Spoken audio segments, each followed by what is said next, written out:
Before you decide I betrayed my husband, tell me how long a woman is supposed to pretend she no longer wants to feel alive.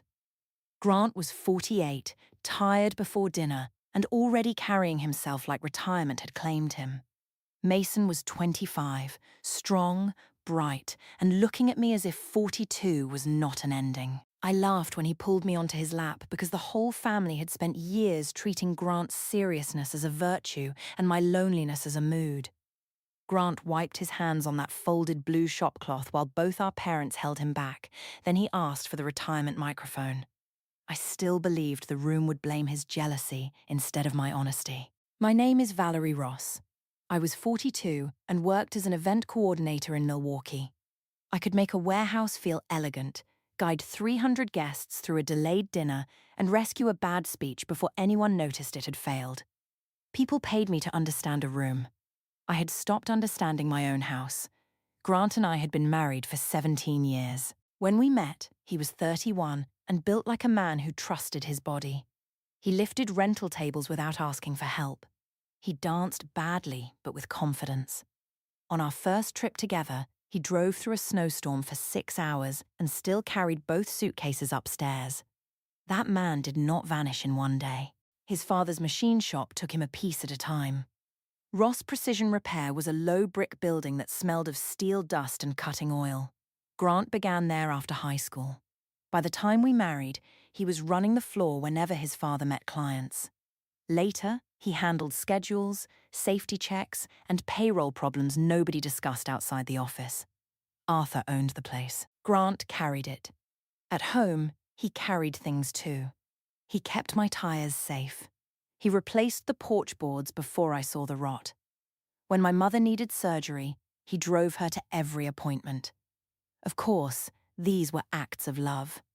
They were also the only language he wanted to speak. If I told him I missed being touched, he heard a task he might fail.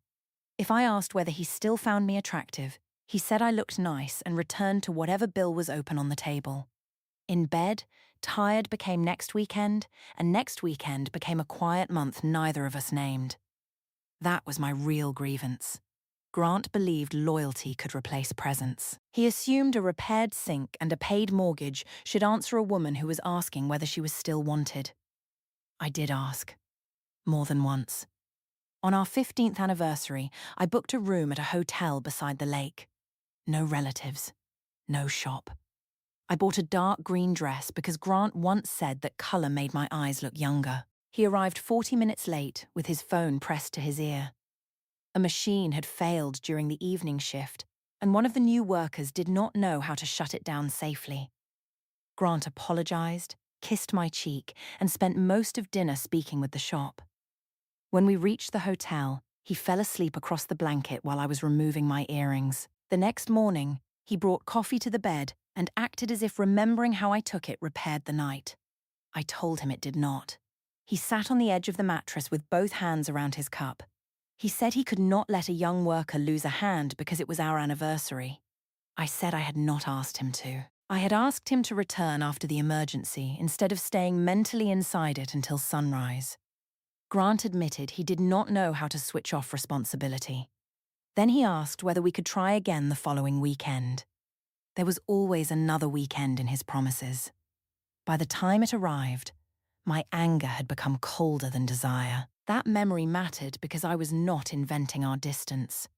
I was wrong about what distance allowed me to do. The first time, he came home with grey dust caught in the lines beside his eyes. He washed at the kitchen sink and dried his hands on a blue shopcloth he had carried in his back pocket. I told him we were becoming roommates. He folded the cloth into a square before answering. He said the shop was short-staffed and asked for patience until Arthur's retirement. I asked how much of my life he expected me to put on hold. Grant stared at the folded cloth, then said he did not know how to talk when every answer sounded like another disappointment. I heard avoidance. He probably meant fear. Either way, I went to bed alone. Age made the distance uglier. Grant gained weight around his middle. His shoulders curved after long hours over work orders. The skin under his eyes stayed dark even on Sundays. Once, during an argument, I said he was drying out beside me like an apricot forgotten in the back of a cupboard. He looked at me for a long time. Then he placed the blue cloth on the counter and asked whether I had been saving that sentence. I had. My own age frightened me more than his. At work, younger coordinators called me experienced with smiles that made the words sound final. Store clerks began calling me ma'am. Photographs required better light. I could still enter a room and get attention, but I had started checking how long the attention lasted. Why is a man allowed to fear lost strength while a woman must call lost desire maturity? Mason made that question feel urgent. He was Grant's younger brother, but the word younger did not explain the gap. Grant had been 23 when Mason was born. Helen called Mason her late miracle. Arthur called him a second chance to be a softer father. Grant called him Buddy until Mason was 12. Grant picked him up from school, taught him to ride a bike, and paid for his first set of hockey pads. When Mason wrecked Arthur's truck at 17, Grant spent 2 nights rebuilding the front suspension so insurance would not ruin him. When Mason dropped out of technical college, Grant found him work. When that job ended, Grant found another. The family praised Grant for being dependable and Mason for being impossible to stay angry with. Mason grew into the kind of man rooms forgive early. He was tall, lean, and always moving. At 25, he had worked at 2 gyms, sold fitness plans online, and left both jobs after arguments about money. None of that showed when he smiled. He returned to Milwaukee in March after 6 months in Denver. Grant gave him temporary work at the shop because Arthur wanted both sons nearby before the retirement party. The first time I saw Mason after his return, he hugged me outside the office and lifted me half an inch from the ground. I told him to put me down, but I laughed while saying it. Grant saw. On the drive home, he asked why Mason needed to hold me that way. His voice was level, which irritated me. Grant could make pain sound like an inventory question. I said Mason had always been affectionate. Grant reminded me that Mason had been 8 when we married and was not 8 anymore. Then he folded the shop cloth on his thigh and told me his brother competed for anything that made him feel smaller. I asked if he truly believed I was something Mason could win. Grant said he believed Mason did. That answer should have warned me. Instead, it pleased me. Mason began finding reasons to visit my event office at the shop. The retirement party was scheduled for June, and Arthur wanted it held in the rear courtyard where employees ate lunch in summer. I measured the space, ordered lights, and planned a small stage beside the loading doors. Mason would lean over my layouts close enough for his arm to touch mine. He said my job required more imagination than anything Grant did. When I reminded him that Grant kept the shop running, Mason said his brother had been born 40 years old and finally looked the part. I laughed. One afternoon, Mason asked whether Grant still fell asleep during movies. I said he fell asleep during most things worth staying awake for. Mason's eyes held mine. He said that sounded lonely. It was the first time in months a man had used the correct word without making me explain it. Lydia, my closest co-worker, saw us together when she delivered fabric samples. After Mason left, she asked his age. I told her 25. She looked surprised, then said his attention proved I had not disappeared. I said I was married. She said being married did not require being dead. That became the sentence I carried home. A week later, Mason accompanied me to a rental warehouse to choose chairs for the retirement party. Grant was supposed to come, but Arthur needed help with an insurance inspection. Mason offered before I asked. At the warehouse, he dropped into one of the velvet chairs and said it was built for a king. Then he caught my hand and pulled me onto the arm beside him. I stood immediately, but not before a salesperson smiled at us like we were a couple. Mason asked why I looked frightened. I said I was not frightened. I was married. He answered that married women were still allowed to know when a man found them beautiful. Grant had made me feel unreasonable for wanting that sentence. Mason gave it away as if it cost nothing. On the drive back, his hand rested on the center console close to mine. He did not touch me. He did not need to. I spent the whole trip aware of the inch between us. I deleted the warehouse address from our shared calendar so Grant would not ask why Mason had attended. That was my first clear lie, even though no false sentence left my mouth. Mason texted that evening to ask whether the king's chair had passed inspection. I replied that the chair had, but the king had not. He sent a laughing face and wrote that queens often chose younger kings. I read the message twice before deleting it. Grant noticed the changes before I admitted them. Mason started texting me late about party, music, and guest lists. The messages moved from practical to personal.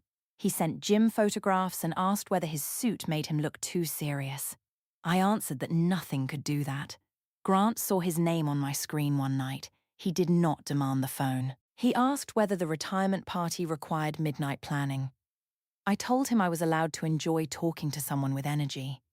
He said energy was not the issue. Respect was. Then he gave me one direct warning. Mason did not want me in any lasting way.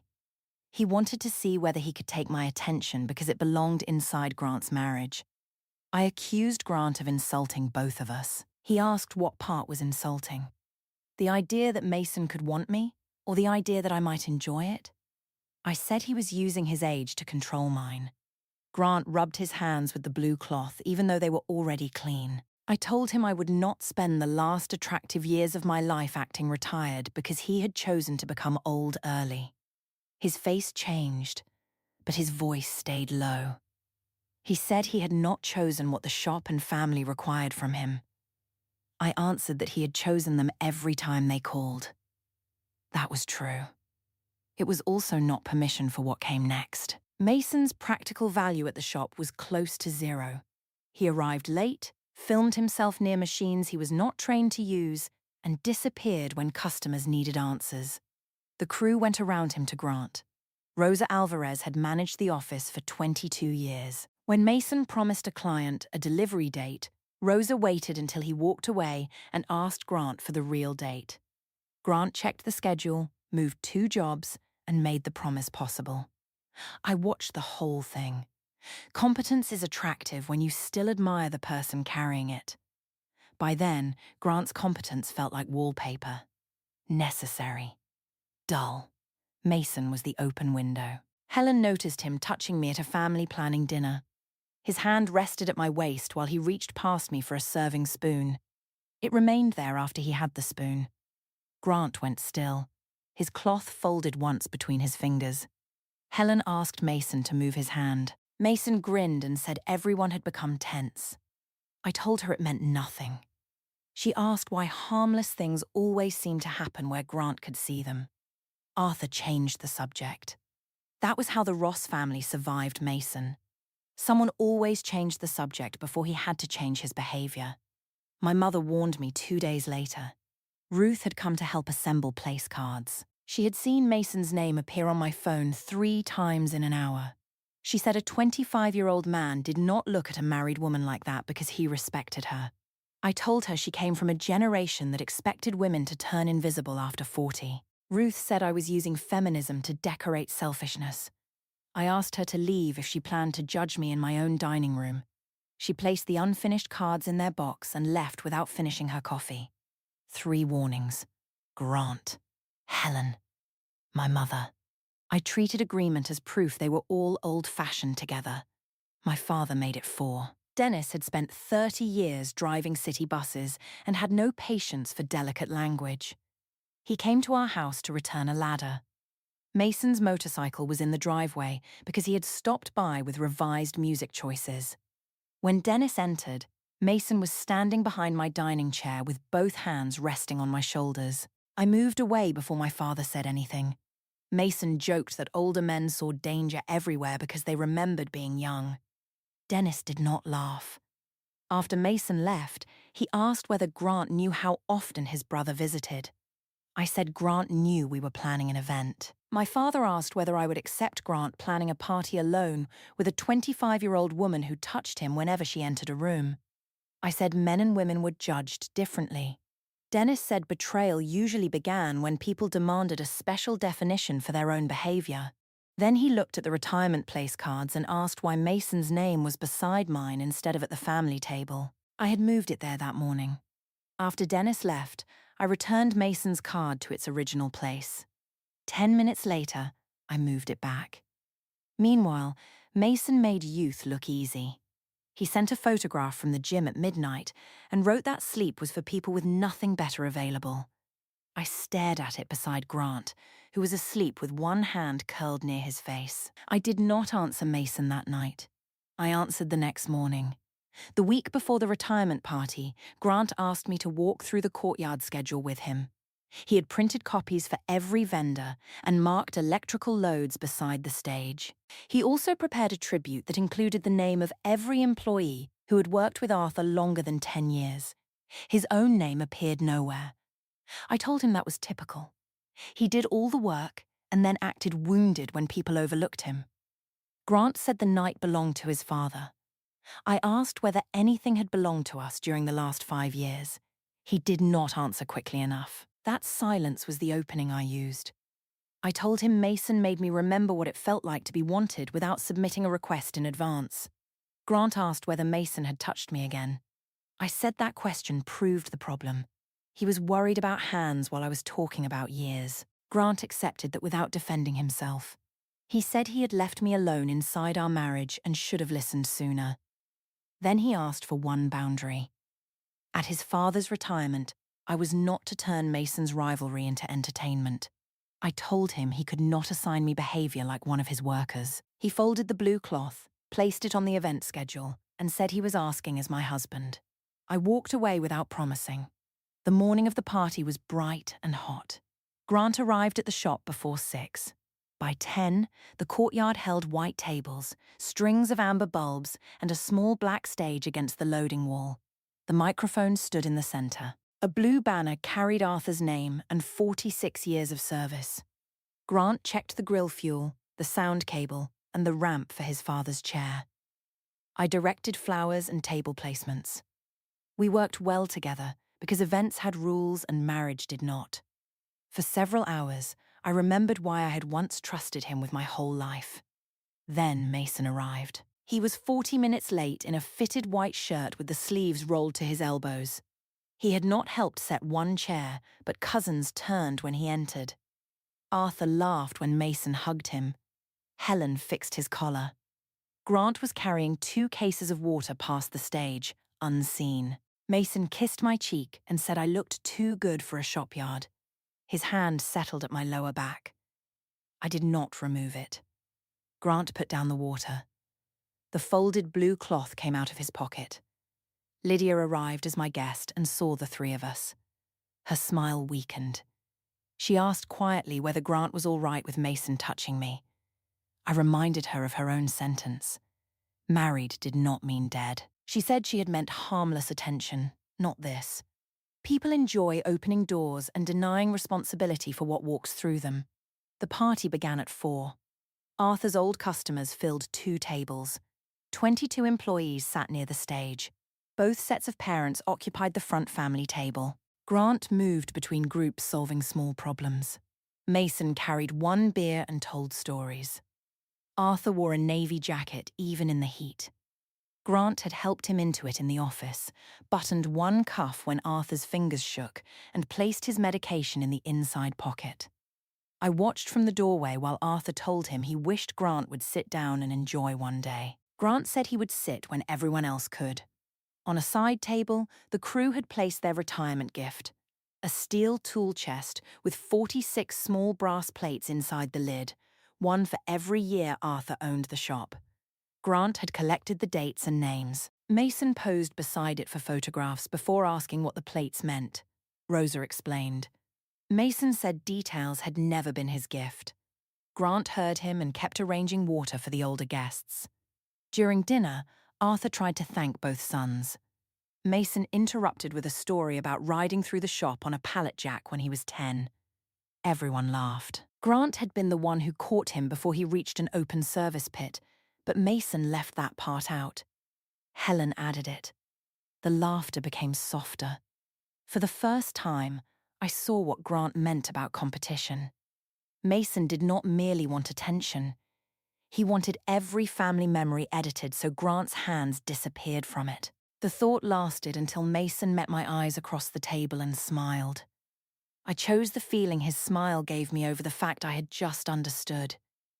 Every story made him the center of a year Grant had repaired.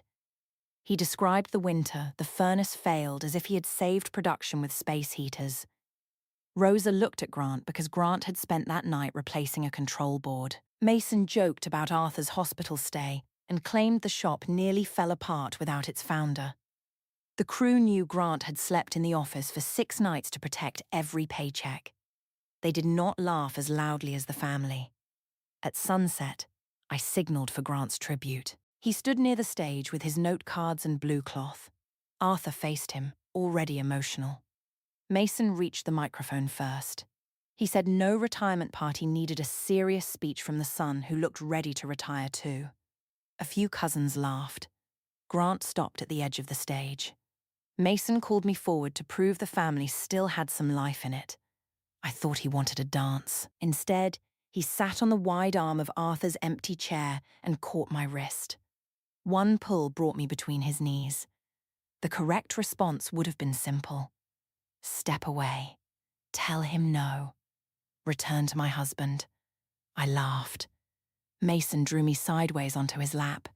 One arm closed around my waist. His other hand settled high on my hip. I placed my palm against his chest to balance myself, but I did not push. The microphone caught my laugh. Several relatives reacted at once. Helen told Mason to release me. My mother said my name in a tone I had not heard since childhood. Rosa looked down at the table. Lydia stopped recording and lowered her phone. Grant did not move at first. He stood beside the stage with the blue cloth pulled tight between both hands. His face was red above the collar. I had wanted visible proof that he still cared. When it came, I treated it as another performance to defeat. I told him not to start. Grant asked me to get off his brother's lap. I could have ended it there. Instead, I looked at Mason, then at Grant, and heard myself choosing the sentence I had saved for private cruelty. Mason lifted the microphone toward my mouth. I said, standing next to Mason, Grant looks like a prune left under a heat lamp, dry and past whatever sweetness he used to have. Mason still looks like he could make a woman feel 42 instead of 70 after 10 at night. Silence reached the back tables. Mason's arm tightened around me because he believed the room had become ours. Grant stepped forward. The movement was fast enough to scrape chairs across concrete. Arthur caught one shoulder. Dennis, my father, put both hands against Grant's chest. Helen held his arm while Ruth gripped his sleeve from the other side. 4 parents around one furious man. Grant did not swing. His hands were open. He was trying to move, and for several seconds they held him because nobody knew whether control would survive the next step. I stayed on Mason's lap. That was the choice the room remembered. I said Grant was proving my point. I told everyone his jealousy had become dangerous. Mason smiled over my shoulder and asked whether his big brother needed the whole family to protect him from a joke. Grant looked at Mason's hand on my hip. Then he looked at me. His body changed before his face did. The pressure left his arms. He stepped back on his own. Dennis lowered his hands. Helen released him slowly. Grant took the blue cloth from the ground where it had fallen. He wiped both palms. Once. Twice. Then he folded it into a square. Rosa stood. That small action moved through the crew. They knew the habit. Grant cleaned his hands before opening a broken machine, before giving bad news, and before making a decision nobody else wanted to make. He placed the cloth on the stage and held out his hand for the microphone. Mason laughed and kept it away for 1 second. Arthur told him to give it to Grant. The smile left Mason's face. He passed it over, then loosened his arm around me. I remained beside him because standing alone would have admitted too much. Grant tested the microphone with 1 tap. He did not shout. The courtyard was quiet enough that he could have whispered. He asked Arthur, who had opened the shop every morning during the 6 weeks after his heart surgery. Arthur looked down before answering that Grant had. Grant asked Rosa, who had moved money from his own savings when a client delayed payment and payroll was due. Rosa said Grant had, and that every dollar had later been returned. He asked the crew who trained the last 4 apprentices, who handled the furnace failure, and who repaired the delivery promise Mason made without checking the schedule. Men and women began standing. Not cheering. Standing. Rosa moved first to the space behind Grant. The floor supervisor joined her. Then the machinists from the back table. 22 employees did not all rise at once, but the effect was stronger because each person chose. One of the apprentices, Malik, stepped forward and said Grant had spent 6 Saturdays teaching him precision work after he failed his first certification. A welder named June said Grant had driven through a storm to bring her medication when she was trapped on the night shift. Neither story made Grant glamorous. That was why they carried weight. Rosa opened the steel retirement chest and turned its lid toward the family. The brass plates did not only show Arthur's years. Beneath each difficult year, Grant had written the names of the people who kept the shop open. His own name appeared only twice, both times because Rosa had added it after he finished the list. Arthur ran one finger over the plates. He asked Grant why he had left himself out. Grant said the gift was supposed to thank his father. Rosa answered that gratitude, which erased the person doing the work, was not gratitude. It was convenience. That sentence reached beyond Arthur. People looked at me. Grant had spent 17 years repairing our life in ways I stopped seeing. I had spent months making his age sound like a defect while enjoying the house, insurance, and family stability that his tired body had purchased. The room did not need him to say it. The brass plates had already taught them how to read absence. Mason pushed me gently off his lap. He said Grant was turning a family joke into a speech about work. Grant asked whether Mason could name 1 week he had completed at the shop without someone fixing what he left. Mason called the question pathetic. Arthur stood from the front table. His knees made it slow. Grant lowered the microphone to help him, but Arthur waved him back. Arthur admitted that he had raised one son to carry weight and the other to escape it. He said Grant became the person everyone depended on because the family rewarded Mason each time he made damage entertaining. Then Arthur looked at me and said I had learned the same trick too quickly. Nobody defended me. I reached for the easiest version. I said the party had exposed Grant's temper. 4 people had needed to hold him back. My father turned toward me. Dennis said they had held Grant because Mason was provoking him, but Grant had stopped before touching anyone. Ruth added that I had remained on Mason's lap while they did it. That fact would not move. Lydia stepped away from my table. Helen sat beside Arthur and covered her face. The cousins who had laughed at Mason's first joke studied their plates. Grant looked older than Mason. Of course he did. Grey touched his temples. Work had thickened his hands and bent one finger that never healed correctly. Yet with the crew behind him, age no longer looked like decay. It looked like evidence. He turned the microphone toward me. He said my betrayal was not wanting a younger man. It was knowing the oldest wound in his family and choosing to laugh inside it. Mason had spent 25 years taking whatever Grant was expected to surrender. I had given him the one thing Grant believed marriage kept safe. I asked whether he meant me. Grant said he meant his humiliation. That answer hurt because it removed desire from the center. The room was not judging whether Mason wanted me. It was judging what I had wanted Mason's attention to do to my husband. Mason stood and straightened his shirt. He said I had climbed onto him willingly and that he had never promised me anything. I reminded him that he had pulled me. He shrugged. Then he said a confident woman should not need a 25-year-old man to explain her own choice. The words were cruel. They were also convenient. Mason had won the moment he wanted. Staying would only make him responsible for it. Arthur told Mason to leave the courtyard. Mason asked whether his father was choosing Grant again. Arthur said he was choosing the son who had stayed. Mason walked out through the loading gate without looking back at me. Grant still held the microphone. His prepared tribute cards remained on the stage. I expected him to read them, reclaim the party, and let the family close around him. Instead, he thanked the crew for standing. He told Arthur that love did not require pretending the family pattern was harmless. Then he said he would finish the retirement transition at work, but he would no longer serve as the person who swallowed every private insult to keep public peace. His eyes came to me. He said that included our marriage. No mention of a lawyer. No threat about the house.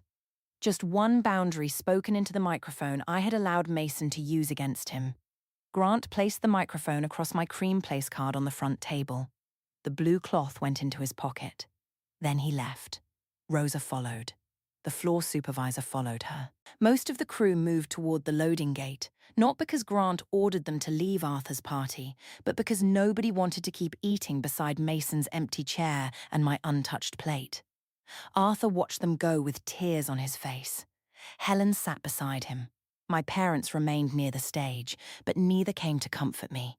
Lydia picked up her purse. I asked her to explain that she had encouraged me to enjoy attention. She said attention was not the same as using a man's brother to punish him.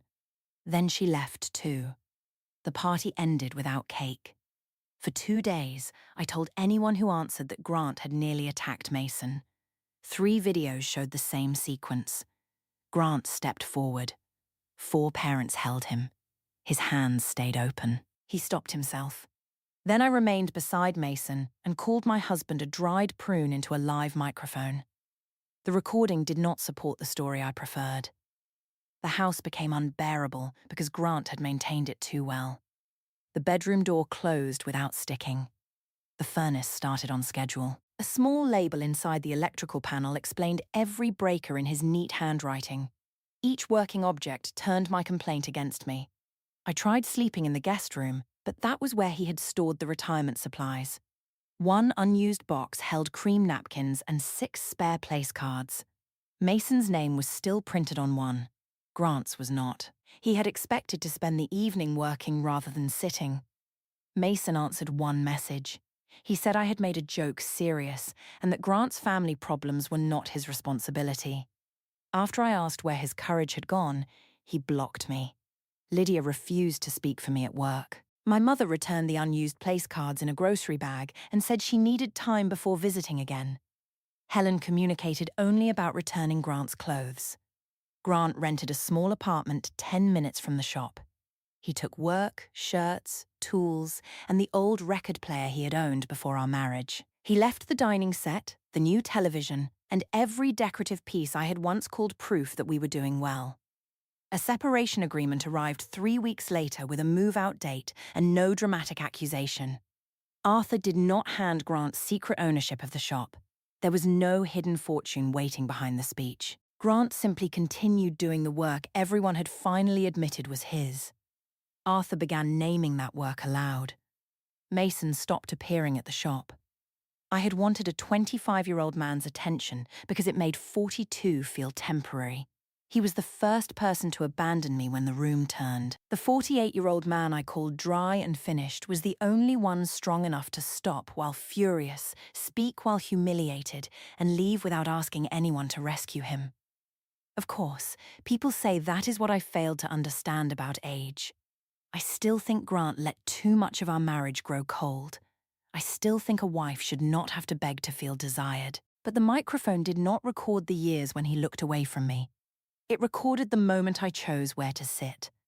After the tables were cleared, the retirement microphone was still lying across my place card. Nobody asked me to finish the joke.